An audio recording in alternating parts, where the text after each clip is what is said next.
A really good feature with CVP analysis is the fact that we can turn it into really useful graphs. And the reason we do that is we go back to our accounting theory when we did U for Ultron. What did that stand for? That stood for U for understandability. And that requires that the information we publish in business and accounting must be comprehensible to the user of it. So to do that, we can use graphs and charts. And firstly, to do that, we're going to create some spreadsheets.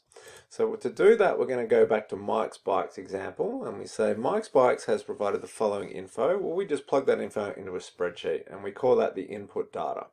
So we would say the selling price of each bike is $800. He wants to make a desired profit of $2,000 each month. He's got some variable costs, which we learned earlier was the metal frame, the tires, and the gears, and if we total that up, that's $300 variable cost per unit. He's also got some fixed costs, and they were the rent, the utilities, and the wages, and we totaled them up for $6,000. So now we've got that, we can use some formulas to just turn that into, first of all, calculate the break-even point. So we just plug in our numbers, we know our formula, we just replicate that in Excel or Google Sheets, and we get a break-even point of 16 units to sell in order to make a desired profit of 2,000. In terms of sales dollars, that is 12,800. And what's really useful about that is we actually don't have any information we haven't already calculated by hand earlier, but what we can do now is we can turn all this into sort of a table of units or a unit of production, and we can say if we make one or sell one all the way down to 20. So let's take the first column, we'll put in the revenues. If we sell this $800 selling price each, so we sell one, that's 800, we sell two, that's 1600, we sell three, that's 2400, etc. Then we can add in a little column for the variable costs. We know the variable costs per bike are 300.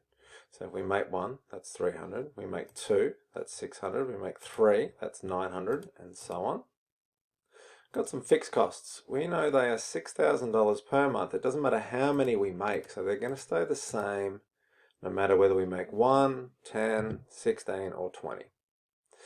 What we can do now is add those up, the total cost. We can say if we make one unit, we're going to have variable cost of 300 and fixed cost of 6,000, that's 6,300. If we make two, we've got variable cost of 300 and fixed cost of 6,000 for a total of 6,600. And just following that down, we start to see the fixed costs are basically going up, also the total costs are going up a rate of $300 each time because that would be the variable costs.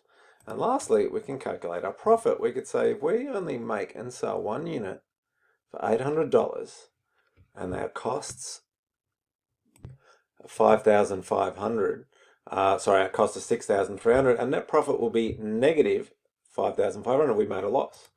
Now at 2 units, we make sales of 1,600.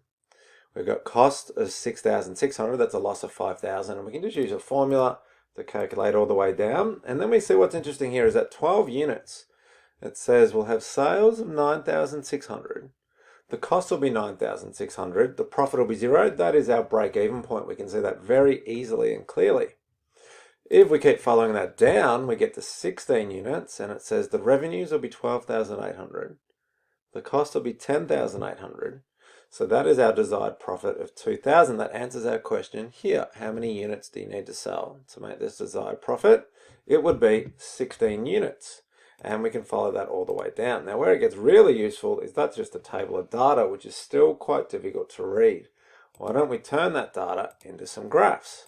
So we could take, here's the number of units produced here.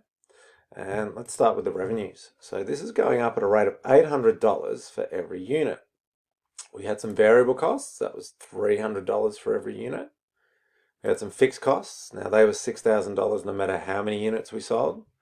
And then we can also get the total costs, which we'll get by adding together the variable and the fixed, and we'll represent that with a black line there.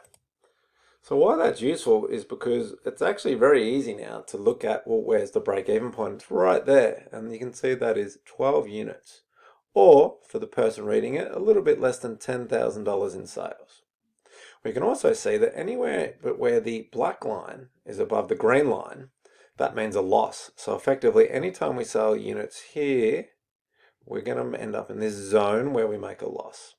And even more usefully, we can see, well, to make a profit, we're going to need to sell somewhere in here.